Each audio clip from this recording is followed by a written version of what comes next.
আমাদের যদি প্রাত্যহিক জীবনটা সুন্দর হয়, আমরা যদি ইসলামের পথে থাকি, ভালো পথে থাকি, তাহলে হয়তো আমাদের জীবন প্রণালীটা অনেকটা আমরা কিছুটা হলেও আমাদের আয়ত্তে থাকে, যদিও আসলে পুরো জীবনটাই নিয়ন্ত্রণ হবে।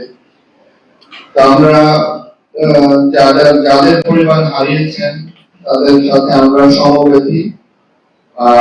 আমরা জানি যে এই টাকা বা আরো টাকা, এই পরিমাণে আরো অনেক টাকা দিলেও সেটি কখনোই ফেরত আসবে না, এই লস কখনোই পূরণ হবে না।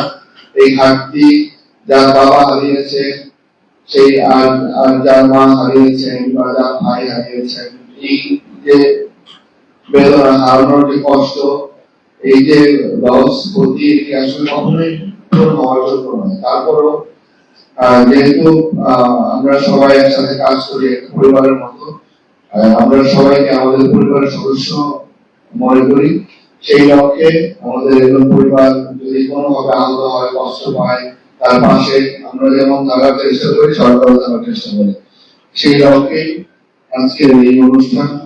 আমরা আপনাদেরকে আমাদের সরকারের যে সহায়তা আসছে আমাদের জন্য, সেটি আমরা আপনাদের হাতে এখন আপনারাও দোয়া করেন, আপনার পরিবারের সদস্য যারা আছেন, যাতে তারা সবাইকে আসলে আজকে হয়তো আমার পরিবারের সদস্য গিয়েছে, কারণ আমাদের যেতে হবে, এটাই হচ্ছে আমাদের চরম। আমরা এখন এখানে আছি, এটা হচ্ছে আমাদের অনস্থায়ী, এটা কোনো পার্মানেন্ট সলিউশন না। যেখানে আমরা যাবো ওটাই আমাদের পার্মানেন্ট জায়গা না, এটা আমরা মুসলমানরা বিশ্বাস করি। তো আমরা তাদের জন্য দোয়া করবো, আপনারাও দোয়া করবেন। সেই প্রত্যাশা রেখে আবারও এই শোক সন্তপ্ত পরিবার আছেন, তাদের শোক শক্তি মহান রব্বুল আলামিনের দিক, এবং সবাই এই বাস্তবতা অনুধাবন করে। জীবন তো আর কেউ থাকে না, জীবনটাকে থেমে রাখাও যায় না। আপনার আমার কোনো কিছু ওয়েট করে না, সময় স্রোত সব চলে যায়।